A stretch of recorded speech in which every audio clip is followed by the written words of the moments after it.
আজকে চিড়ে আর আম দিয়ে একটা ব্রেকফাস্ট তৈরি করব। তার জন্য চিড়েটা ধুয়ে 1 কাপ চিড়ে নিয়েছি আর 1 কাপ গরম জলে ভিজতে দিয়ে দিয়েছি। এটা এবার একটু মিক্সিতে পিষে নেব।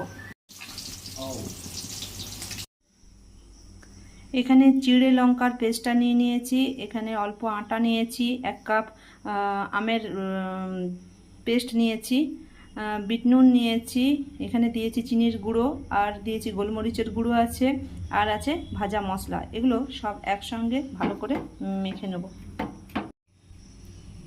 এর সাথে আরও 1/2 কাপ জল মিশিয়ে একটু পাতলা করে নিচ্ছি।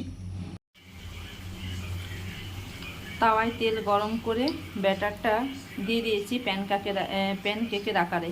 এগুলো এবারে কম আঁচে উল্টে পিল্টে দুদিকটা লাল করে ভেজে নিয়ে তুলে নেব। দুপিঠটা লাল করে ভাজা হয়ে গেছে, এবারে তুলে নিচ্ছি।